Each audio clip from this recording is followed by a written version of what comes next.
రాజధాని అభివృద్ధి జరగాలి, రాజధానికి భూములు ఇచ్చిన రైతులు బాగుపడాలి అని అంటున్నారు తాడికొండ ప్రజలు. రైల్వే లైన్ ఏర్పాటుకి తాము భూములు ఇస్తామంటున్నారు. నవ్యాంధ్ర నవరాజధానికి ఓవైపు చకచకా అడుగులు పడుతున్నాయి. అమరావతిలో నిర్మాణ పనులు చేపడుతున్న కాంట్రాక్టు సంస్థలకు సిఆర్డీఏ మొబిలైజేషన్ అడ్వాన్సులు అందించింది. ఇప్పటి వరకు 337.46 కోట్లు చెల్లించడంతో పనులు ఊపందుకున్నాయి.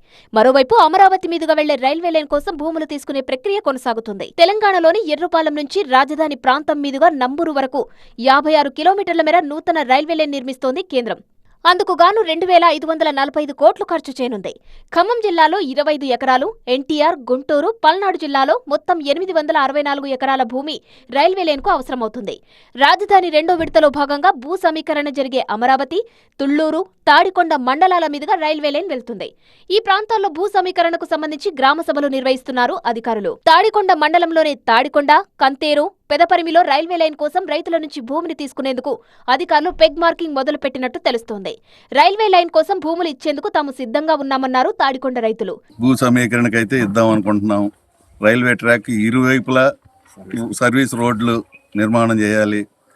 దాన్ని రాజధానిలో మాకు ఎన్ని గజాలనేది రాజధానిలోనే ఇవ్వాలి. భూ సమీకరణ ద్వారా తాము భూములు ఇచ్చేందుకు సిద్ధంగా ఉన్నామన్నారు అన్నదాతలు. రైతులు రాజధాని డెవలప్మెంట్ కోసం ఇచ్చేదానికి సుముఖంగా ఉన్నారు. దాన్ని సందర్భంగా కలెక్టర్ గారు దాన్ని నోటీసులో పెట్టుకొని మీటింగ్ కండక్ట్ చేసి రైతుల అభిప్రాయం తీసుకొని వారితో పాల్గొంచుకోవాలని కోరుతున్నాం.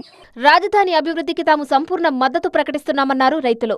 ఖచ్చితంగా రైల్వే ట్రాక్లో కానీ రాజధాని డెవలప్మెంట్ కానీ మేము పూర్తి అనుకూలంగా ఉన్నాం. కానీ దానికి ఇదిగో విధి విధానాలు చెప్పి రైతులను ఒప్పించి తీసుకోవాల్సిన అవసరం గవర్నమెంట్ మీద ఉంది. రైల్వే ట్రాక్ ఇరువైపులా సర్వీస్ రోడ్డు వేస్తే తమకు మేలు జరుగుతుందంటున్నారు రైతులు.